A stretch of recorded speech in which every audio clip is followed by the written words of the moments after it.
తాకట్లో ఉన్న బంగారాన్ని విడిపించి ఆ రోజున మార్కెట్ ధర కట్టి మిగిలిన డబ్బును మీకు అందిస్తుంది కొమ్మూరి గోల్డ్.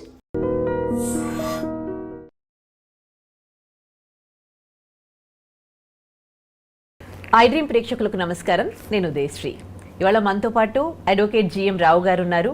కేవలం లాకు సంబంధించిన విషయాలకు మాత్రమే కాకుండా చాలా ఆధ్యాత్మికంగా చాలా విషయాలపై ఆయన అర్థవంతమైన విశ్లేషణ చేస్తూ ఉంటారు. మరి ఇవాళ ఆయన అడిగి ముఖ్యంగా భార్యాభర్తల బంధం అంటే ఏంటి, దీని గురించి పురాణాలు ఏం చెబుతున్నాయి తెలుసుకుందాం. నమస్తే సార్. నమస్తే. మీరు చాలాసార్లు ఆధ్యాత్మికంగా చాలా విషయాలపై మీరు విశ్లేషణ ఇవ్వడం జరిగింది. మీకు పురాణాలు ఇతిహాసాల గురించి పూర్తిగా తెలుసు. సో అందుకోసమని నాకున్న డౌట్స్ అన్ని క్లారిఫై చేసుకోవాలనుకుంటున్నాను. భార్యాభర్తల బంధం గురించి మనకు పెళ్లి టైంలో ఎన్నో సంబంధాలు వస్తూ ఉంటాయి. తర్వాత మనము ఆచి తూచి ఏరి కోరి ఒకరిని చేసుకున్నాక ఆ పర్సన్ బాగెళ్తే అదృష్టం, ఒకవేళ మంచిగా వెళ్ళకపోతే మనం రిజెక్ట్ చేసిన వాళ్ళు చాలా మంచిగా వెళ్ళి వాళ్ళు హ్యాపీగా ఫైనాన్షియల్గా అన్ని విధాలా బాగున్నారనుకున్నప్పుడు అనిపిస్తూ ఉంటుంది, ఏంటి నేనే వద్దని అనుకున్నాను కదా, నేనే ఈ పర్సన్ని కావాలనుకొని పెళ్లి చేసుకున్నాను కదా, నా కర్మ ఎందుకు ఇట్లా ఉంది అని. ఎందుకు మన చుట్టూ ఇంత కోట్ల మంది జనాలు ఉంటే మనము ఏరికొరి ఒక్కరిని చేసుకుంటాము? అంటే మనం వాళ్ళని చేసుకోవాలి, వాళ్ళతో జీవితంలో ఉండాలి అనేది మన కర్మ ప్రకారం మనకు ఒక పర్సన్ దొరకడం జరుగుతుందా, లేకపోతే అసలు ఈ భార్యాభర్తల బంధం గురించి పురాణాలు ఏం చెబుతున్నాయి? ఇది చాలా మంచి టాపిక్ మీరు తీసుకొచ్చారు. కొన్ని లక్షల కోట్ల మంది ఉంటారు మనకు. అంటే మీరు స్కూల్లో ఎంతోమందిని కలుస్తాము, కాలేజీలో ఎంతోమందిని కలుస్తాము, ఎంప్లాయ్మెంట్లో ఎంతోమందిని కలుస్తాము, కానీ పెళ్ళి మాత్రము ఒక్కరితోటే జరుగుతుంది. పెళ్ళి మాత్రము ఒక్కరితోటే జరుగుతుంది. ఆ పెళ్ళి కూడా ఒక్కరితో జరిగే ముందు కూడా మీరు అన్నట్టుగా 10 సంబంధాలు రావడము, అందరినీ రిజెక్ట్ చేసి ఒక్క పర్సన్ని సెలెక్ట్ చేసుకోవడం. ఆ ఒక్క పర్సన్ని సెలెక్ట్ చేసుకున్న తర్వాత జీవితం ఎట్లా ఉంటుందో ఆమె చేతిలో ఉండదు. బాగుందా, బాగుంది, లేదా ఏదైనా తేడా వచ్చిందా, ఇదేంటి నా తలరాతనా, లేకపోతే నాకే ఇట్లా ఎందుకు జరిగింది అని చాలామంది అని అనుకుంటారు. దీని విషయంలో మన గరుడ పురాణం ఏం చెప్తుందంటే, చనిపోయిన తర్వాత కర్మ మరియు రుణానుబంధం అనేది ఆ ఆత్మ వెంట వెళ్తుంది. కర్మ ప్లస్ రుణానుబంధం అనేది ఇక్కడ ఒకటి మనం గుర్తుపెట్టుకోవాల్సింది ఏంటంటే, శివుడు ఆజ్ఞ లేనిది చీమైన కుట్టదు అన్నట్టుగా. ఓకే, దైవ సంకల్పం లేకుండా ఒక ఆకు కూడా కదలదండి, మీరు నమ్ముతారో లేదో. ఓకే, సో అంటే మన సంబంధాలు అనేటి యదృచ్ఛిత్తం కావు. ఓకే, అవి కర్మతో సంబంధించినవి. ఈరోజు మీరు నేను కలిసినామన్నా కానీ దీనికి కూడా ఒక రీజన్ ఉంటుంది. అంటే ఈ జీవితంలో ప్రతి దానికి ఒక రీజన్ ఉంటుంది. దేవుడు ఆజ్ఞ లేనిది ఏది జరగదు. అయితే నేను మాట్లాడడం కూడా జరగదు, మీరు ఇక్కడ కూర్చోవడం కూడా జరగదు. రుణానుబంధం కూడా అంటూ ఉంటారు కదా చాలా మంది. అసలు రుణానుబంధం అంటే ఏంటి? రుణము ప్లస్ అనుబంధము, దీనికి ఎగ్జాంపుల్స్ ఏంటిదంటే, ఫర్ ఎగ్జాంపుల్ నేను మీ దగ్గర నుంచి ఒక 10,000 అప్పు తీసుకున్నాను అండ్ మిమ్మల్ని మళ్ళీ రిటర్న్ చేయకుండానే నేను చనిపోయాను. ఓకే, ఇది ఒక రుణము అనుబంధం అయిపోయింది. ఈ రుణం ఒకటే, డబ్బులతో ఒకటే కాదు, రుణానుబంధం చేష్టలది కూడా. అంటే మిమ్మల్ని ఈ జన్మలో చాలా బాధ పెట్టాను, మీరు మళ్ళీ రిటర్న్ ఇచ్చే పరిస్థితులలో లేరు. ఓకే, సో మీరు అప్పుడు ఏం చేస్తున్నారంటే, అదొక మీ దగ్గర మిగిలిపోయింది. ఆ బాధ అనేది, నేను ఇచ్చిన బాధ మీ దగ్గర మిగిలిపోయింది, అది కూడా ఒక రుణానుబంధమే. మళ్ళీ వచ్చే జన్మలో మనకు మీరు ఏదో రకంగా నా పైన బాధ అనేది, ఆ కక్ష అనేది తీర్చుకోవడం జరుగుతుంది. ఇది మనకు రుణానుబంధం. అంటే గత జన్మలో ఉన్న ప్రేమ, ద్వేషము, ఆర్థిక రుణము, బాధ రుణము, ఓకే, ఇవి తీర్చుకోవడానికి ఆ ఆత్మ మళ్ళీ మన జీవితంలోకి వస్తుంది. ఓకే, చాలా సార్లు ఏంటిదంటే ఇది అనేది, ఈ రుణానుబంధం అనేది మనకు భార్య లేకపోతే భర్త రూపంలో వస్తారు. ఓకే ఓకే, రుణానుబంధం భార్య భర్త రూపంలో, రుణానుబంధం అనేది భార్య అండ్ భర్త రూపంలో వస్తారు. అంటే ఏ విధంగా, ఎట్లా అంటే వాళ్ళతో ఫైనాన్షియల్గా బాగా మనము స్ట్రగుల్ అవ్వాల్సి ఉంటుందా, ఫైనాన్షియల్గా లాస్ చేస్తారా? ఇప్పుడు కొన్ని సినారియోస్ మీకు ఏమన్నా గుర్తొస్తే మీరు నాకు సినారియోస్ అడగవచ్చు. ఒక ఫస్ట్ సినారియో మనం తీసుకుందాము. నాకు ఒకటి చెప్తాను. మామూలుగా ఒక్కోసారి భార్యాభర్తల్లో ఎవరైనా ఒకరు సిక్ కావచ్చు, హాస్పిటల్లో చాలా చాలా ఖర్చులు పెట్టి వాళ్ళని మళ్ళీ మొత్తం కంప్లీట్గా వాళ్ళు రికవర్ అయ్యాక ఆ భర్తతో విడిపోవడము, లేకపోతే అంత ఖర్చు పెట్టినాక భార్యను భర్తను చనిపోవడము, ఇలాంటివి కూడా జరుగుతూ ఉంటాయి కదా. అన్ని లక్షల డబ్బులు పోతాయి. అండ్ తర్వాత ఒకవేళ తను రికవర్ అయినా కానీ మళ్ళీ కలిసి కూడా ఉండకపోవచ్చు. ఇలాంటి కేసెస్ కూడా చూస్తూ ఉంటాము. దీనికి సంబంధించి కూడా రుణానుబంధమే అంటారా? ఇది చాలా ఎక్సలెంట్ అండ్ ప్రాక్టికల్గా జరిగే సిచ్యువేషన్. ఇది మనకిప్పుడు మన కళ్ళ ముందర జరిగే సిచ్యువేషన్ మీరు అడిగింది. పెళ్ళి అయిన తర్వాత 6 నెలలకు సంవత్సరానికో బాగుంటారు, బాగా కలిసి ఉంటారు. తర్వాత ఏమవుతుందంటే భార్యను భర్తను హాస్పిటల్లో పడడం అండ్ దానికి మొత్తం లక్షల రూపాయలు ఖర్చు పెట్టడం. ఓకే, ఖర్చు పెట్టిన తర్వాత అతను కోలుకునే పరిస్థితి అయినా ఉండొచ్చు, లేకపోతే చనిపోవచ్చు. First thing. సెకండ్ థింగ్, కోలుకున్నాక వీళ్ళిద్దరు విడిపోయే అవకాశాలు కూడా ఉంటాయి. ఇక్కడ జరిగింది ఏంటంటే మనకు ప్రీవియస్ జన్మలో, అంటే పోయిన జన్మలో, ఏదో జన్మలో ఇక్కడ రుణం అనేది బాకీ ఉంది. భర్త భార్యకు బాకీ ఉన్నాడు. కాబట్టి ఒక పర్సన్ హాస్పిటల్లో పడి అతని ద్వారా ఆ ఖర్చును అంతా యూజ్ చేసుకున్న తర్వాత అతని రుణం బ్యాలెన్స్ అయిపోయింది. ఈ ప్రపంచం ఏంటిదని అంటే కర్మ అనేది బ్యాలెన్సింగ్ చేయడానికి చూస్తుంది. సో ఇక్కడ రుణం అనేది ఏదైతే ఉండే అది మొత్తం ఖర్చు అయిపోయిన తర్వాత ఇదర్ దట్ పర్సన్ అనేది చనిపోతాడు, అక్కడితో రుణం ఎండ్ అయిపోయింది. ఇది మనం అర్థం చేసుకోకుండా, అంటే కర్మ సిద్ధాంతాన్ని, గరుడ పురాణాన్ని, వీటిని అర్థం చేసుకోకపోతే మనిషికి దుఃఖాలు తప్పవు. ఎందుకు ఇట్లా జరిగిందనే క్వశ్చన్ మిగిలిపోతుంది కానీ వాళ్ళకి ఆన్సర్ రావు. ఇక్కడ పర్ఫెక్ట్ ఆన్సర్ ఏంటిదంటే ప్రీవియస్ జన్మలో ఉన్న రుణానుబంధం వల్ల అలా జరిగింది. ఓకే, ఇప్పుడు మీకు భర్తను వేధించడం, భర్తను భార్య వేధించడం, ఇవి కూడా జరుగుతూ ఉంటాయి. ఈ వేధింపులు ఏంటి, వాళ్ళ జీవితాంతం ఇంకా దాంట్లోనే ఉండాలి. కొంతమంది ఈ మధ్యకాలంలో ఎక్కువగా డైవోర్స్ తీసుకుంటున్నారు అనుకోండి, బట్ కొంతమంది కలిసి ఉన్నా కానీ ఎంతసేపు వాళ్ళ మధ్యలో చిన్నదానికి పెద్దదానికి గొడవలు, ఒకరినొకరు బాధించుకోవడాలు, ఏంటి ఇదంతా కూడా? సో దీంట్లో 2 రకాలుగా ఉంటాయి. మీరు చెప్పిన దాంట్లో ఇద్దరు ఒకరినొకరు బాధించడం అనేది, ఓకే. ఇంకొకటి ఏంటిదని అంటే ఒకరు ఇంకొకరిని బాధించడం అనేది ఉంటుంది. ఓకే, సో జనరల్గా ఇద్దరు ఒకరినొకరు బాధించడం అనేది కొద్దిగా తగ్గిపోతుంది, కానీ ఎక్కడో ఒక దగ్గర ఎవరో ఒక్కరు మాత్రం ఎక్కువగా బాధించడం ఉంటుంది. అవును. ఇప్పుడు మనము రియల్ లైఫ్ ఎగ్జాంపుల్ తీసుకుంటే, ఇప్పుడు ఒక భార్య కానీ భర్త కానీ ఏం చేస్తాడంటే ఇంకో స్పౌస్ని చాలా బాధ పెడుతుంటాడు. పెళ్ళిగా కానీ కొట్టడం కానీ, లేకపోతే దారుణంగా తిట్టడము, మానసికంగా బాధ పెట్టడము, రకరకాలుగా చేస్తుంటాడు. ఈ కాలంలో మనము ఒక భార్య భర్తకు చేస్తుందని చెప్పలేము, భర్త కూడా భార్యకు చేయొచ్చు. ఇది కర్మ సిద్ధాంతం మాట్లాడుతున్నాం మనం, ఎవరి గురించి ప్రత్యేకంగా భార్య గురించో భర్త గురించో మాట్లాడట్లేదు. సో ఇక్కడ భార్య అయినా భర్త అయినా ఒకరిని దూషించడము, మరీ దాన్ని ఏమంటాం 10 మందిలో ఇన్సల్ట్ చేయడము, ఆయనను బాధ పెట్టడము, ఇది చాలా ఉంటుంది. ఓకే, దీనికి మన గరుడ పురాణం కానీ మన పురాణాలు కానీ ఏం చెప్తుంటాయంటే ప్రీవియస్ జన్మలో ఏ జన్మలోనో ఎవరైతే బాధపడుతున్న వ్యక్తి ఆపోజిట్ రోల్లో ఉండి ఉంటాడు, అతను ఈమెను బాధ పెట్టి ఉంటాడు. ఈమెననే కాదు, వేరే ఎవరినో బాధ పెట్టి ఉంటాడు బాగా. ఆ ఆత్మ అనేది ఇక్కడ వచ్చేసి భార్య రూపంలోనో భర్త రూపంలో ఉండి బాధ పెడుతుంది అనమాట మనకి ఇక్కడ.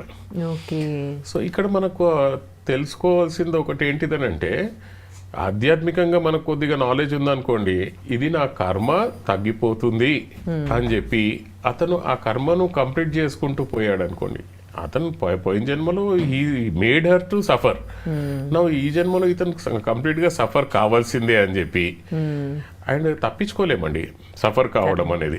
ఇప్పుడు ఆ సఫర్ కావడం అనేది ఎట్లా తప్పించుకోలేమని అంటే, ఇప్పుడున్న ప్రాక్టికల్ సిచ్యువేషన్లో అంత బాధ పెట్టి ఆమె నుంచి తప్పించుకుందాం అనుకున్నా కానీ ఇక్కడ ఏం చేస్తుంది, హస్బెండ్ ఆర్ వైఫ్ కోర్టులకు ఈడుస్తారు. కోర్టులకు ఈడ్చిన తర్వాత కోర్టులో 5 సంవత్సరాలు బాధపడ్డాం. ఓకే, ఆ డైవర్స్ కేసులని, డీబీసీ కేసులని, మెయింటెనెన్స్ కేసులని, కానీ బాధపడుతున్నాడు కదా ఎవరో ఒకళ్ళు. ఒక పర్సన్ మాత్రం నార్మల్గా ఉంటారు, అవును, ఇంకో పర్సన్ మాత్రం బాధపడుతుంటారు. So the same role was opposite in the previous life. So దాని గురించి అని చెప్పి మనకు ఈ జన్మలో ఈ రకంగా జరుగుతుంది అక్కడ. నాకు ఒక డౌట్ సార్, మీకు కర్మ సిద్ధాంతం తెలుసు, పురాణాలు చదివారు, ఇప్పుడు ఈ క్షణం మీరు నాతో మాట్లాడుతూ ఉన్నారు, ఇంకెవరో మిమ్మల్ని బాధించిండొచ్చు, అరే నా కర్మ ప్రకారమే జరిగిందని మీకు ఆ పెయిన్ని మీరు తీసుకోరా? మీకు కూడా ఇప్పుడు మిమ్మల్ని ఎవరో బాధించారు, ఇప్పుడు ఇంటర్వ్యూలో నేనే ఒక విధంగా మిమ్మల్ని ఏమన్నా హర్టింగ్ క్వశ్చన్ ఏమన్నా అడిగిండొచ్చు, మీరు ఆ క్షణం బాధపడ్డారు, మీ కర్మ సిద్ధాంతంలో నేను ఇలా అనుభవించేది ఉంది కాబట్టి నన్ను ఇలా అడిగింది అని మీరు అనుకొని మీరు తృప్తిగా ఉంటారా? తప్పకుండా. ఎందుకనంటే మనకు భగవద్గీతలో శ్రీకృష్ణుడు ఏమంటాడంటే దుఃఖము కానీ సుఖము కానీ రెండుని ఈక్వల్గా తీసుకోవాలని అంటాడు. అతనే యోగి. చాలా రేర్. నేను మీకు ఇప్పుడు ఇమీడియట్గా తిట్టానంటే మీ ఫేస్ మీద చేంజెస్ వచ్చేస్తాయి. మనం ఎవరైనా కానీ మీరు తిట్టారంటే ఇమీడియట్గా చేంజెస్ వచ్చేస్తాయి. కానీ ఇప్పుడు అంటే కాంట్రవర్సీ చాలా నడుస్తుంటుంది సన్యాసుల గురించి. ఇప్పుడు కొంతమంది సన్యాసుల గురించి కాంట్రవర్సీ మీరు చూస్తున్నారు. సన్యాసం తీసుకున్న తర్వాత ఇట్లాంటి మాటలు మాట్లాడొచ్చా, సన్యాసం తీసుకున్న తర్వాత ఈ లోకం గురించి ఇవి మాట్లాడొచ్చా అని చెప్పి. నిజమే, అవన్నీ మాట్లాడకూడదు. ఒక స్టేజ్, ఆధ్యాత్మికంలో ఒక స్టేజ్ వచ్చిన తర్వాత ఎవ్రీథింగ్ ఈజ్ ఈక్వల్, అంతా శివమయం, నీకు జరిగేది ప్రతిదీ శివుడి ఆజ్ఞ వల్లనే జరుగుతుంది. ఆయన ఆజ్ఞ వల్ల జరిగిన తర్వాత నువ్వు కాదని ఎట్లా అనగలుగుతావు? అంటే ఒక నాలెడ్జ్లో మీకు పర్ఫెక్ట్గా తెలుసు ఆయన ఆజ్ఞ వల్లనే జరుగుతుందని చెప్పి. సో అప్పుడు మీకు ₹1,00,000 వచ్చాయి, అప్పుడు సంతోషపడాల్సిన పని లేదు. మీకు తెలుసు ఆయన ఆజ్ఞ వల్ల వచ్చాయని. మీ దగ్గర నుంచి ₹1,00,000 పోయాయి, అప్పుడు కూడా బాధపడకూడదు మీరు. ఎందుకు అంటే అది శివుడు ఆజ్ఞ వల్లనే జరిగింది. Isn't it? సో ఏదైనా కానీ మనకు ఎప్పుడైతే దైవాజ్ఞ వల్ల జరుగుతుంది అని అనుకుంటున్నామో he will be always happy. అతను శరీరంలో సగం కాలు పోయినా కానీ he will be always happy. You can take the example of Ramana Maharshi. Okay, మనము వేరు, శరీరం వేరు. నా శరీరం నా చెయ్యి అంటాం, నా అనేది వేరు. ఓకే, ఈ శరీరం అనేది వేరు. శరీరానికి ఏమని జరిగితే నా శరీరంకి నా చెయ్యికి ఇది జరిగింది అంటాం, కానీ శరీరం మనం కాదు. ఇంత జ్ఞానం మనకు వచ్చిన రోజు డెఫినెట్గా ఇప్పుడు ఫ్యామిలీలో ఇది రానియండి, ఈరోజు మనం ఇది వీడియో చేసేది కూడా ఎంతోమంది పుణ్యం ఉంటేనే కానీ వీడియో చూడగలుగుతారు. అట్లీస్ట్ వాళ్ళకి నాలెడ్జ్ వచ్చేది. ఇప్పుడు ఇంట్లో గొడవలు నడుస్తున్నాయి, ఎందుకు నడుస్తున్నాయి? అందరికి ఒకటే క్వశ్చన్, నాకే ఎందుకు జరుగుతుంది ఇది, నన్నే ఎందుకు వదిలేశాడు? ఇట్లాగే అనుకుంటాం, ఇలాగే ఆలోచిస్తాం. ఇప్పుడు ఒక సడన్ నా దగ్గరకు ఒక కేసు వచ్చింది. ఒక అమ్మాయి, ఒకటే ఒక అమ్మాయి, వాళ్ళ ఇంట్లో, దిస్ ఈజ్ రియల్ కేస్, వాళ్ళ ఇంట్లో ఏంటిదనంటే ఒకటే అమ్మాయి అని చెప్పి కనీసం ఒక 50 సంబంధాలు చూశారంటండి. 50 సంబంధాలు చూసిన తర్వాత ఒకరిని పిచ్చి పెళ్లి చేశారు. పెళ్లి చేసిన తర్వాత 3 months అయినా కానీ ఆమెకు పిల్లలు పుట్టకపోయేసరికి వాళ్ళ అమ్మమ్మ అడిగిందంట, అసలు ఏంటిదమ్మా మీరు మీ హస్బెండ్ కలిసి ఉంటున్నారా లేదా అంటే ఈమెకు అర్థం కాలేదంట కలిసి ఉండడం అంటే ఏంటిదని. ఆమె డీటెయిల్గా చెప్పిందంట వాళ్ళ అమ్మమ్మ, లేదు ఇట్లా కలిసి ఉన్నారా లేదా అది ఇదని అంటే అసలు ఆయన నాకు అసలు ముట్టుకోలేదు ఇప్పటి వరకు అని చెప్పిందంట. ఎంక్వైరీ చేస్తే ఏంటంటే హీఈస్ ఏ ఇంపార్టెంట్ గై. అయ్యయ్యో, ఇప్పుడు కర్మ ఎక్కడుంది? అమ్మాయి ఇప్పుడు లాస్ట్ జన్మలో ఈమె ఏం రాసుకొని తెచ్చుకున్నందువల్ల అట్లాంటి సంబంధం వచ్చింది అండ్ ఈమె బాధపడవలసి వచ్చింది. Isn't it? సో ఇవి మనకేంటిదనంటే ఇంకా వేరియస్ సినారియోస్ ఉంటాయి మనకు. మీరు అడిగింది ఇప్పుడు బాధించే వైఫ్ కానీ బాధించే ఇది కానీ, మనము మాట్లాడుకుంది ఆర్థిక రుణం గురించి కూడా ఒకటి మీరు అడిగారు, అసలు ఎంతో మంది ఇది చేస్తుంటారని చెప్పేసి. ఇంకొక సినారియో మీరు ఆలోచిస్తే, నాకు అసలు టైమే ఇవ్వరండి నా హస్బెండ్ కానీ వైఫ్ కానీ అని అనుకుంటుంటాం. అవును, ఇవ్వరు, ఇంపార్టెన్స్ ఇవ్వరు, టైం ఇవ్వని చాలా బాధపడే భార్యని కానీ భర్తను కానీ చూస్తూ ఉంటాం, రెస్పెక్ట్ ఇవ్వరు. అవును, వాళ్ళు కూడా బాధపడుతుంటారు. ఒక పర్సన్ బాధపడుతుంటాడు. For example wife and husband భార్యకి టైం ఇవ్వకపోవడమో, భార్య హస్బెండ్కి టైం ఇవ్వకపోవడమో, వాడు ఎంత బాధపడతాడంటే పెళ్లి చేసుకున్న తర్వాత అసలు ఈమె నాకు టైమే ఇవ్వదు, ఇదేంద్రా నా బతుకు అని చెప్పేసి చాలా బాధపడుతుంటాడు. కానీ ఇక్కడ మనం అర్థం చేసుకోవాల్సిన జ్ఞానం ఏంటిదని అంటే ప్రీవియస్ జన్మలో అపోజిట్ రోల్లో ఆ పర్సన్ ఈమెకు టైం ఇచ్చి ఉండడు. ఇప్పుడు ఈ జన్మలో వైఫ్ హస్బెండ్కి టైం ఇవ్వట్లేదు. ఇప్పుడు ఒక డౌట్ నాకు, అంటే ప్రీవియస్ జన్మలో వాళ్ళే వైఫ్ అండ్ హస్బెండ్ గా ఉంటారు, మళ్ళీ నెక్స్ట్ జన్మలో కూడా లేదు, అది కాదు. ఇక్కడ మనం మాట్లాడుకునేది పెళ్లి అనేది ఇద్దరి ఆత్మల కలయిక. అదే ఆత్మ అనేది మనకు కాదు. ఇప్పుడు మీరు మీరు మీ ఇప్పుడు మన ఎగ్జాంపుల్ తీసుకుంటే ఒక వైఫ్ అండ్ హస్బెండ్, కానీ నెక్స్ట్ జన్మలో వాళ్ళే వైఫ్ అండ్ హస్బెండ్ ఉంటారు అనేది కూడా మనం గ్యారంటీ ఇవ్వలేం. మీరు ఇంకో అమ్మాయిని దారుణంగా మోసం చేసి ఉంటే, ఒక హస్బెండ్ ఉన్నాడండి, ఈ జన్మలో వైఫ్ అండ్ హస్బెండ్ వేరు కానీ ఒక అమ్మాయితో అతను రిలేషన్షిప్ పెట్టుకొని అతనికి దారుణంగా ఆమెను మోసం చేసి వదిలేస్తాడు. ఆ అమ్మాయి ఆ వేదన ఎంత ఉంటుంది మీకు అర్థం చేసుకుంటారు అనుకుంటా. ఆ వేదన ఎట్లా ఉంటుందంటే, అబ్బా వీడు నన్ను ఇట్లా వాడుకొని వదిలేశాడు అది ఇది అని చెప్పి ఆమె సూసైడ్ అయినా చేసుకుంటది, లేకపోతే అదే బాధతో చనిపోయింది అనుకోండి. నెక్స్ట్ జన్మలో ఆవిడ భార్యగా వచ్చి ఆ పగను కక్షని ఇన్ని తీసుకుంటది. వీడిని అట్లనే మోసం చేయడం అంటే, ఇప్పుడు భార్య ఉండంగా వీడు ఆమె దగ్గరికి వెళ్ళినట్టుగా వీడు భర్త ఉండంగా ఇంకో దగ్గరికి పోతుంటది అనమాట. ఈ జన్మలో నేను ఇప్పుడు ఒకరి వల్ల బాధపడుతున్నానంటే నా వల్ల నేను కూడా ఇంకొకరిని అలా బాధ పెట్టాను గత జన్మలో, కాబట్టి ఇప్పుడు అనుభవిస్తున్నాను. 100% అండి. ఈ కాలంలో ఎన్ని కోర్టు కేసులు నడుస్తున్నాయో, ఇప్పుడు నేను స్పెషల్గా ఈ కోర్టు కేసులలో అంటే నాకు నేను గొప్ప చెప్పుకోను కానీ జనాలు అంటుంటారు, ఎందుకంటే నేను చాలా ఫ్రీ అడ్వైజ్లు ఇవ్వడము, రైట్ అడ్వైజ్ ఇవ్వడము. మనిషి వచ్చాడు అనుకోండి, అతనికి కావాల్సింది రైట్ అడ్వైస్. ఆయన కావాల్సింది ఏంటంటే కరెక్ట్గా ఏం జరుగుతుంది అని చెప్పి తెలిస్తే ఆయన సంతోషంగా ఉంటాడు. కానీ కమర్షియల్గా నువ్వు రాగానే రేపు కేసు వేద్దాము అనే అడ్వకేట్లు చాలామంది ఉంటారు. ఇక్కడ నేను వాళ్ళని కూర్చోబెట్టి ఎక్స్ప్లెయిన్ చేస్తాను, లేదమ్మా మీరు ఇట్లా బాధపడకూడదు, మొత్తం ఫ్యామిలీ ఎందుకు బాధపడుతున్నారు, ఇది మీ కర్మ, అది కర్మ వెళ్ళిపోతుంది అనే సంతోషంలో మీరు ఉండాలి. ఓకే, ఇంకొకటి ఏంటంటే చావు అనేది ఒక ప్రమోషన్, ఇజంట్ ఇట్? చావు అంటే తెలియని వాళ్ళు బాధపడుతుంటారు, ఆయన చనిపోయాడు అది ఇది అని చెప్పి, but it is the next level of promotion. ఈ జన్మలో ఉన్న కర్మలు మాక్సిమంగా కంప్లీట్ చేసుకుంటారు. తెలివి ఉన్నవాడు కర్మలను మొత్తం రెడ్యూస్ చేసుకుంటూ పోతాడు. ఇందాక మనం మాట్లాడుకున్నట్టుగా కర్మలు అనేటివి 3 రకాలుగా ఉంటాయి మనకు. ఒకటి సంచిత కర్మ. సంచిత కర్మ అనేది టోటల్ ఒక గోడౌన్. ఎన్ని జన్మలలో పాపాలు చేశామో అవన్నీ వెళ్ళి ఆ బాస్కెట్లో ఆ గోడౌన్లో ఉన్నాయి మనకు. ఓకే, మనం పుట్టినప్పుడు దాంట్లో నుంచి కొన్ని మంచి కర్మలు కొన్ని చెడు కర్మలు మనకు వస్తాయి. దిస్ ఈస్ ప్రారబ్ధ కర్మ. ప్రారబ్ధ కర్మ అంటే మనతో పాటు వచ్చినాయి, దీని నుంచి తప్పించుకోవడం కష్టం మనం. ఓకే, ఇది కంపల్సరీగా రాముడు కృష్ణుడు కూడా మనకు నేర్పించినాయి అవే. ఆ కర్మ నుంచి మనం బయటికి పోలేమని చెప్పి. సో ఎప్పుడైతే మనకు ఒక కాలికి దెబ్బ తగిలింది అనుకోండి, నాకే ఎందుకు తగిలింది అని అనుకునే బదులుగా కాలు ఇరిగిపోయాడుదేమో, మిమ్మల్ని దేవుడు కాపాడాడు, దానికి మీరు దానికి ఏంటంటే కృతజ్ఞత భావంతో దేవుడా నాకు తప్పించావు చాలు, నాకు ఒక కర్మను తగ్గించావు అని అనుకోవడం.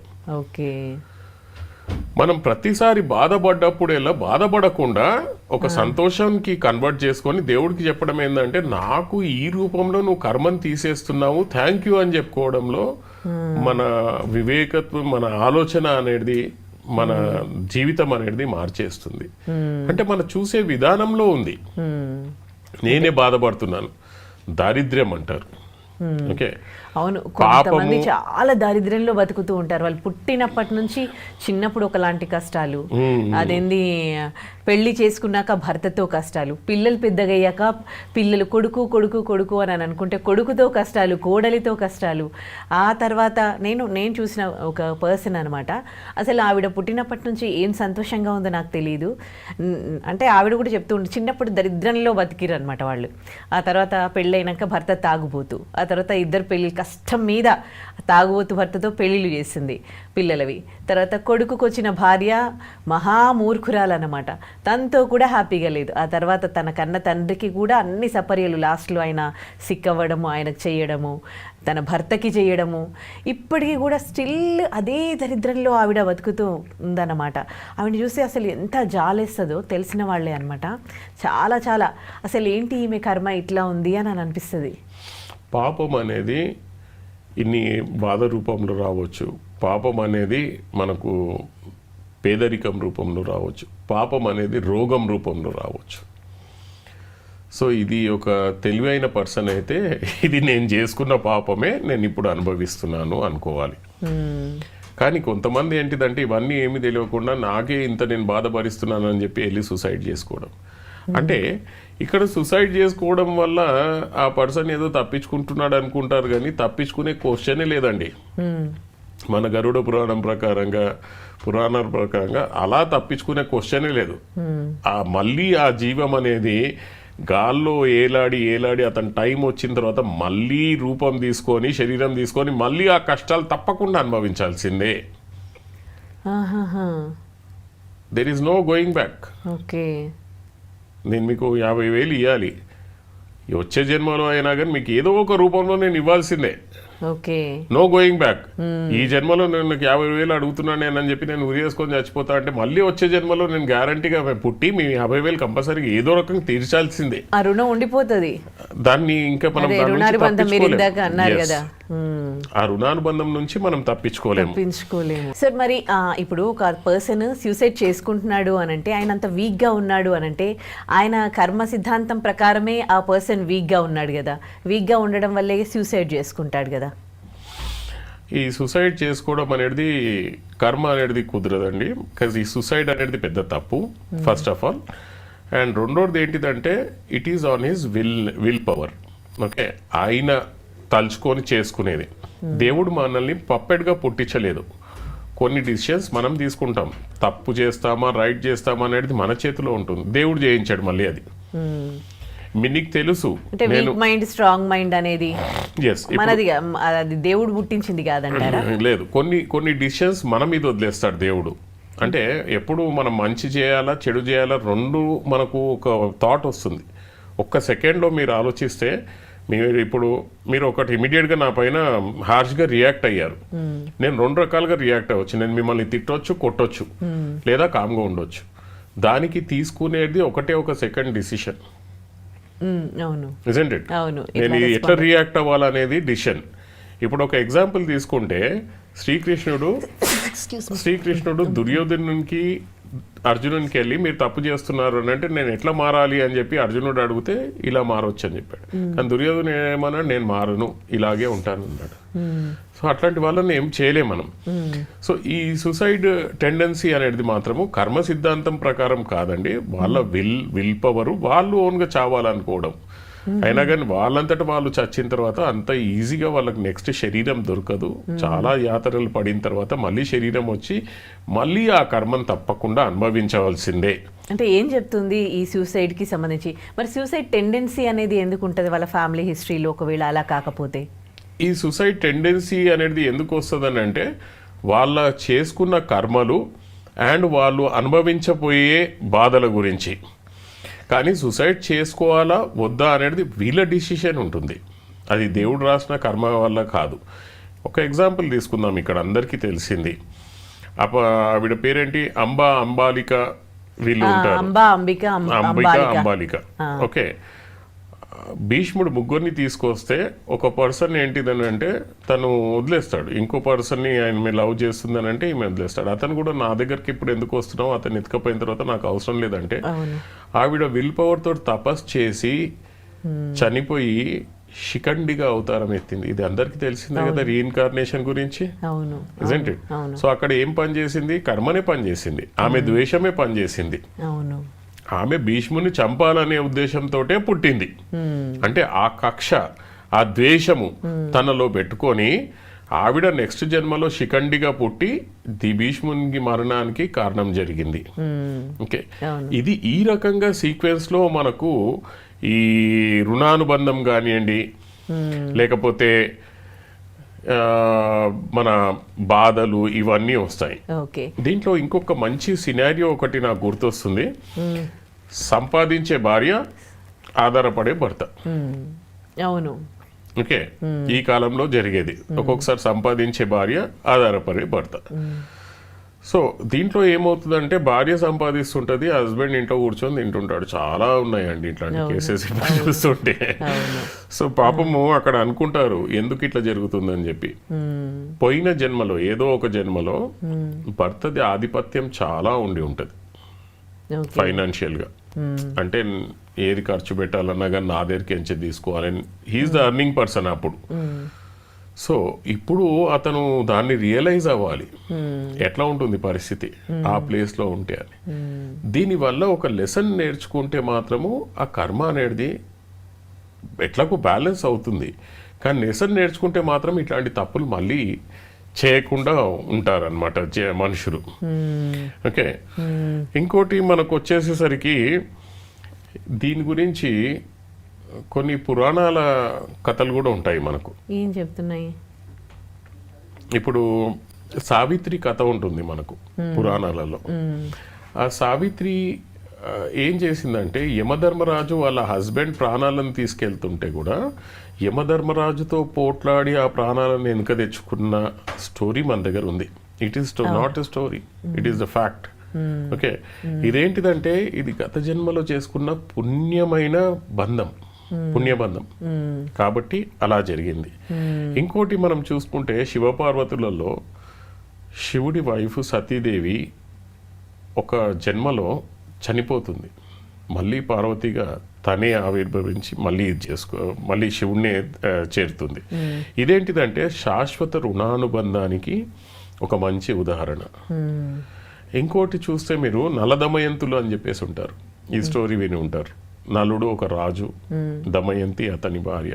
కానీ శాపం వల్ల వాళ్ళు ఈయన కురూపిగా మారిపోవడము, శ్మశానంలో బేగరిగా ఉండడం, ఎన్ని కష్టాలు వచ్చినా కానీ ఓకే కర్మ పరీక్షించిన వాళ్ళ బంధం గెలిచిందనమాట. ఓకే, ఇది ఒక రుణానుబంధం. ఇవన్నిట్లో అండి మనము కన్క్లూజన్కి ముందు మనం వెళ్ళడం ఏంటిదనంటే, మీకు ఎప్పుడైనా అనిపించిందా ఏమైనా సూచనలు కనిపిస్తుంటాయి మనకు అని చెప్పేసి? అవును, మనకి మామూలుగా ఇప్పుడు ఏదైనా మంచి జరిగేది ఉందనుకోండి, కొన్ని మనకి ఏదో తెలుస్తూ ఉంటాయి, పాజిటివ్గా తెలుస్తూ ఉంటాయి. కొన్ని చెడు జరిగేది ఉందనుకోండి, నెగిటివ్గా కూడా సంకేతాలు వస్తూ ఉంటాయి, ఏదో పడిపోవడము, ఏదో జరగడము, లేకపోతే ఏదో గొడవ జరగడము. ఇప్పుడు పెళ్ళే తీసుకోండి, ఒక పెళ్ళి కుదురుతుంది అనుకోండి, వాళ్ళు నేను కొన్ని అబ్జర్వ్ చేశాను అనమాట. కొంతమంది పెళ్ళిళ్ళ టైంలో బిఫోరే ఎంగేజ్మెంట్ టైంలో గొడవలు కావడం, డబ్బుల కోసం గొడవలు కావడము అది అవి జరిగినాయి. ఆ తర్వాత పెళ్ళైనాక వాళ్ళు ఏమంతా హ్యాపీగా లేరు అనమాట. సో అప్పుడే ఇట్లాంటివి అయినప్పుడే అనుకోవాల్సింది, ఇది చేయాల్సింది కాదు వీళ్ళ పెళ్ళి అని వాళ్ళు ఫీల్ అవ్వడం కూడా నేను చూశాను అనమాట. సో ఇవి ఏమైనా ఇండికేషన్స్ అంటారా? పెళ్ళికి ముందు ఎంగేజ్మెంట్ జరుగుతుంది. ఆ ఎంగేజ్మెంట్లోనే ఇద్దరి కుటుంబాలలో విభేదాలు రావచ్చు. ఓకే, ఇద్దరి కుటుంబాలలో విభేదాలు రావచ్చు. ఆ విభేదాలు మనకి ఎట్లాంటి వరకు దారి తీస్తుందంటే ఈ పెళ్లి చేసుకోకపోవడమే బెటర్ అని అనిపిస్తుంది. ఓకే, కొన్ని ఇన్సల్ట్స్ జరగవచ్చు, కొన్ని జరగవచ్చు, ఏదో కానీ అక్కడ ఏమొస్తుందంటే అరే ఎంగేజ్మెంట్ అయిపోయింది కదా, ఎంగేజ్మెంట్ అయిపోయినప్పుడు ఇప్పుడు వదిలేస్తే వాళ్ళు నా మీద కేసు వేస్తారేమో, లేకపోతే వదిలేస్తే పాపం వాళ్ళ జీవితం ఏమవుతుందేమో, సంథింగ్ వల్ల మనం ప్రొసీడ్ అవుతాం. ఇది మన కర్మల వల్ల దేవుడు కల్పించే సూచనలు. బాబు ఈ వివాహం నీకు సెట్ కాదని, కానీ ఆ కర్మ బ్యాలెన్స్ అవ్వాల్సిందే కాబట్టి మళ్ళీ పెళ్లి చేసుకుంటారు. చాలా మందికి అడగండి, పెళ్లికి ముందు గొడవలు అయ్యాయా? విడిపోతారు వాళ్ళు. చూడండి, మీరు విడిపోయిన వాళ్ళకు పిలిచి అడగండి ఎవరికైనా. అంటే మీ లైఫ్లో ఎప్పుడైనా ఎక్స్పెరిమెంట్ చేయండి, ఎవరైనా విడిపోయారంటే మీకు ఎంగేజ్మెంట్ అప్పుడు ఏమైనా గొడవలు వచ్చాయా అని అడగండి. గ్యారంటీగా ఎస్ అండి మీకు ఎట్లా తెలుసు అన్నట్టు మాట్లాడతారు. అది వచ్చినా కానీ పెళ్లి చేసుకోవడం అంటే forcible. So they have to enjoy that కర్మ. ఆ కర్మ ఎంజాయ్ చేసేంత వరకు ఆ బంధం ఉంటుంది. దాని తర్వాత మళ్ళీ విడిపోతారు, లేకపోతే ఎవరో ఒకరు పాస్ అయిపోవడం జరుగుతుంది. బలవంతంగా చంపేయడము, ఇప్పుడు వైఫ్ అండ్ హస్బెండ్ ఉన్నారు కదా ఆ రకంగా. సో ఇది కొన్నిసార్లు ఏంటిదంటే అవి హెచ్చరికలను చూపిస్తుంది, కానీ మన కర్మ తీరాలి, బ్యాలెన్స్ అవ్వాలి. కాబట్టి డెఫినెట్గా ఆ టైం అనేది మనకు ఫోర్స్ చేస్తుంది పెళ్లి చేసుకోవాలని చెప్పేసి. ఓకే, నాకు ఇంకొక డౌట్. అంటే నాకు తెలిసిన వాళ్ళు ఈ క్వశ్చన్ అడగమన్నారు. మామూలుగా ఒక ఫ్యామిలీ 4 సిస్టర్స్ ఉన్నారు. వాళ్ళందరూ కూడా చాలా బ్యూటిఫుల్గా ఉంటారు, మంచి టాలెంటెడ్. కానీ వాళ్ళ ఫాదర్ వాళ్ళ బ్యూటీకి తగ్గట్టు, వాళ్ళ టాలెంటెడ్కి తగ్గట్టు వాళ్ళని దేంట్లో ఎంకరేజ్ చేయలేదు. అండ్ చాలా ఎర్లీగా పెళ్ళిళ్ళు చేసేయడం వల్ల అంటే వాళ్ళు ఇంకా ఇంటికే పరిమితం అయిపోయారనమాట. సో వాళ్ళని చూసినప్పుడు, వాళ్ళ పేర్స్ని చూసినప్పుడు చాలామంది ఇట్లా అంటారనమాట, అబ్బా ఎంత అందగత్తెలు మీకు తగ్గట్టుగా ఒక్కరు కూడా లేరు కనీసం అని. కానీ వాళ్ళు ఫినాన్షియల్గా కూడా ఎవ్వరు కూడా అంత స్ట్రాంగ్గా కూడా లేరు. సో ఏంటి, దేవుడు వాళ్ళకు అన్ని ఆర్ట్స్ ఇచ్చారు కానీ ఎంకరేజ్ చేయలేదు. కానీ అంత అందం ఇచ్చారు, దానికి తగ్గ పార్ట్నర్ ఇవ్వలేదు, దానికి తగ్గ లైఫ్ ఇవ్వలేదు. అంటే ఏంటి వాళ్ళ కర్మ అన్నట్టుగా అనిపిస్తుంది వాళ్ళని చూస్తే.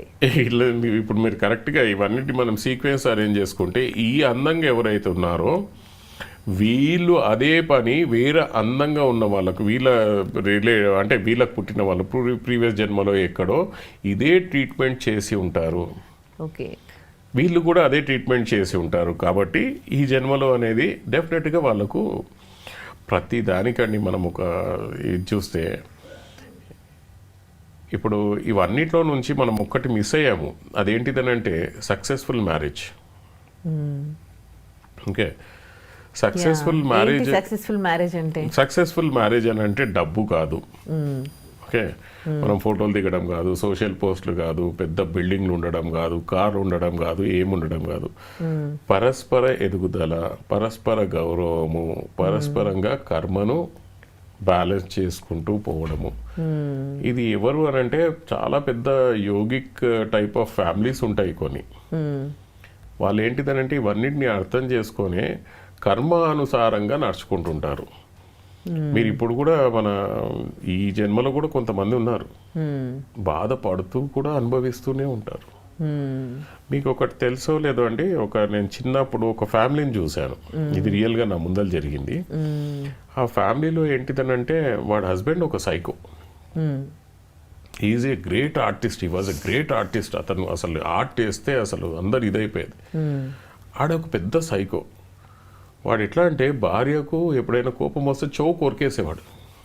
వాట్, రియల్గా నేను చిన్నగా ఉన్నప్పుడు చూసాను. ఆ చెవు కొరికి ఇట్లా పక్కన పడేస్తే అది అక్కడ పడి ఉండేది. అట్లా ఆ రకంగా రకరకాలుగా ఒకసారి కోపం వచ్చి కట్టెలతో కొట్టి ఆమె కాళ్ళు ఇరగొట్టేశాడు. ఆమె అట్లనే నడుస్తూ ఆయన దగ్గరే బతికిందండి. నేను వెళ్ళిపోతానని అనలేదు, ఆయన అక్కడే బతికింది. లాస్ట్కి ఒక దినం ఆమెను చంపేశాడు, మొత్తం ఇల్లంతా రక్తం. అయినా కానీ ఆమె అక్కడే బతికింది. సో ఇప్పుడు గ్రేట్నెస్ ఎవరిది? వీడిది కాదు, ఆమెది. ఆమె ఏంటిదనంటే ఆమె కర్మ ఏ జన్మలో చేసుకుందో, వాడిని ఎంత బాధ పెట్టిందో, వాడిని అట్లా చంపి ఉండొచ్చు, వాడు ఈమెను చంపాడు. కానీ ఈమె కంప్లీట్గా కర్మ అనేది అనుభవించి వెళ్ళిపోయింది. ఓకే, ఈడు కర్మ మూట కట్టుకున్నాడు కొత్తగా. లేదా కర్మను బ్యాలెన్స్ అయిన చేసి ఉండాలి, లేకపోతే కొత్తగా కర్మను మూట అయినా కట్టుకొని ఉండాలి. ఓకే, ఇప్పుడు లాస్ట్ జన్మలో ఈయనకు జరిగి ఉంటుంది, వీడు ఈ జన్మలో ఆమెకు చేశాడు. సో కర్మ బ్యాలెన్స్ అయిన అయి ఉండాలి అక్కడ, లేక కొత్త కర్మనైనా కట్టుకొని ఉండాలి. ఓకే, సో కానీ మనం ఏంటిదనంటే ఆగామి కర్మ, కార్మిక కర్మ అనేది మనం ఇప్పుడు చేసే కర్మలను మనము చాలా మట్టుకు అవాయిడ్ చేస్తే నెక్స్ట్ జన్మ ఎలా ఉండాలో మనం చూసుకోవచ్చు. ఇందాక మనం మాట్లాడుకున్నట్టుగా ఎప్పుడైనా కానీ మీరు డిసిషన్ తీసుకునే ముందు ఒక్క సెకండ్ ఆగితే మీరు కరెక్ట్ డిసిషన్ తీసుకోగలుగుతారు. మీకు ఇమ్మీడియట్గా కోపం వచ్చింది, ఇమ్మీడియట్గా రియాక్ట్ అయిపోయే బదులుగా ఒక్క సెకండ్ మనం ఒక్కసారి ఆలోచిస్తే ఏది కరెక్ట్ అనేది మనకు వస్తుంది. కానీ ఆ ఒక్క సెకండ్ మాత్రం మనము ఆపలేరు చాలామంది. ఓకే, సో అంటే మంచి కర్మను మూట కట్టుకోవాలంటే ఏం చేయాలి? మంచి కర్మ బాగుండాలి, ఆల్రెడీ ఈ జన్మలో అనుభవిస్తూ ఉన్నాము, నెక్స్ట్ బాగుండాలి. అంటే ఏం చేయాలి? అంటే ఏ తప్పులు చేయకుండా పద్ధతిగా ఉండడమేనా కర్మను మంచిగా? 99% అండి. వేరేవాడు ఒకడు మిమ్మల్ని తిడుతున్నాడు, బాధ పెడుతున్నాడు, సో కొంతమంది ఉంటారు దేవుడు ఆ కర్మను చూసుకుంటారని చెప్పి ఇమీడియట్గా రిటర్న్గా మనము దాన్ని చేసామంటే that will be coming into ఆగామి కర్మ. ఓకే, అంటే అనుభవించమని చెప్తుందా కర్మ? తప్పకుండా మీరు పూర్వజన్మలో చేసింది మీరు ఈ జన్మలో తప్పకుండా అనుభవించాల్సింది. వేరేవాడు మిమ్మల్ని ఊరికేనే తిట్టట్లేదు కదా. ఎవరైనా మనల్ని బాధ పెడుతూ ఉంటే మనము అలా వాళ్ళెవరు అని అడిగే హక్కు మనకు ఉంటుంది కదా, సో అలా అడగకుండా అనుభవించమని చెప్పడమే కర్మ సిద్ధాంతమా? కర్మ సిద్ధాంతం అట్లాంటిది కాదండి. దీన్ని బాగా ఆలోచిస్తే, మీరు నాలెడ్జబుల్గా ఆలోచించారు అనుకోండి, ఒక పర్సన్ మిమ్మల్ని ఎందుకో దూషించాడు, రివర్స్లో మీరు కూడా అతన్ని దూషించారు అనుకోండి, ఇక్కడ మీరు ఒక కొత్త కర్మను ముట్టుకుంటున్నట్టు. వాడు ఎట్లాగో ఒక కొత్త కర్మను తీసుకుంటున్నాడు మిమ్మల్ని దూషించి, ఒకవేళ ఇది ఫ్రెష్గా అయితే మీరు కూడా దూషించి మళ్ళీ ఇంకో కర్మను క్రియేట్ చేసుకుంటున్నారు. Isn't it? ఓకే. సో మ్యాక్సిమంగా అయినంత వరకు ఆత్మ దృష్టితో చూస్తే ఏ ఆత్మను బాధ పెట్టకుండా ఉండాలి మనము. ఓకే. మన తరఫు నుంచి ఏ ఆత్మని బాధ పెట్టకుండా ఉండాలి మనం. వాళ్ళకి న్యాయం చేయకపోయినా అన్యాయం చేయకూడదు. దీనికి ఒక చిన్న కథ ఉంది, అది చాలా ఎప్పుడో చదివాను నేను. ఒక పర్సన్ చిన్న తోపుడు పీట లాంటిది ఉంటుంది, ఆ పీట మీద కూర్చొని కాలు చేతులు ఉండవు, దానికి ఇట్లా ఇట్లా నూక్కుంటూ పోతున్నాడంట. అక్కడ ఒక స్వామీజీ శిష్యులతో పోతుంటే అతన్ని చూసి చాలా బాధపడి, స్వామి అతనికి ఏదైనా చేయండి కదా అని అన్నట్టాడంట. ఆయన నవ్వి గచ్చిపోయి అయిపోతాడు. తర్వాత మళ్ళీ ఆ శిష్యులు మళ్ళీ అదే అడుగుతుంటే ఆయన చెప్తాడు, ఆయన ఎవరో కాదు బాబు, పోయిన జన్మలో ఈయన ఇంకో ఆవిడ కలిసి ఆ లేడీ వాళ్ళ హస్బెండ్ని చంపేశారట, లారీ కింద వేసి. అంటే వీడు అక్రమ సంబంధంలో ఉన్నాడు ఆమెతోటి, వాళ్ళ హస్బెండ్ని తీసుకొచ్చి లారీ కింద పడి కాళ్ళు చేతులు వెళ్ళిపోయేలా చేశాడు అనమాట వీడు. ఈ జన్మలో ఆ పీట మీద అలా అనుభవిస్తున్నాడు. So nobody can rectify him now. Help చేయడం కూడా వేస్ట్. అంటే అది జ్ఞానుల ప్రకారంగా అలా మనం డిసైడ్ చేయొచ్చు మనం.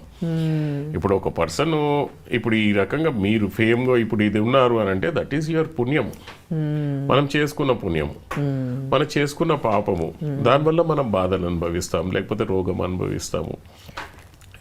లాస్ట్కి నేను చెప్పేది ఏంటంటే, ప్రతి ఒక్క ఫ్యామిలీ అనేది వాళ్ళ కర్మ నువ్వు అర్థం చేసుకొని కర్మను పూర్తి చేసుకుంటే నెక్స్ట్ జన్మ అనేది బాగుంటుంది. కర్మ నుంచి నేను ఏదో ఎస్కేప్ అవుతాను షార్ట్ కట్ రూట్స్ అంటే మాత్రము ఇక్కడ ఏ షార్ట్ కట్స్ రూట్స్ లేవు మనకు. షార్ట్ కట్ రూట్లో మనం ఏదో సుసైడ్ చేసుకున్నాం అనుకుంటే కాదు, మళ్ళీ జన్మ తీసుకొని కూడా ఆ కర్మను తప్పకుండా అనుభవించాల్సిందే. సో ఇక్కడ ప్రేక్షకులు ఎవరైతే ఇది వీడియో చూస్తున్నారో వాళ్ళందరూ అర్థం చేసుకోవాల్సింది ఏంటంటే, ఏ బాధలైనా కానీ సంతోషమైనా కానీ, హస్బెండ్ మన జీవితంలో రావడం కానీ, పిల్లలు మన జీవితంలో రావడం కానీ, ఇవన్నీ ఏంటిదనంటే మనకు కర్మ అండ్ రుణానుబంధం ప్రకారంగానే మనకు వస్తాయి.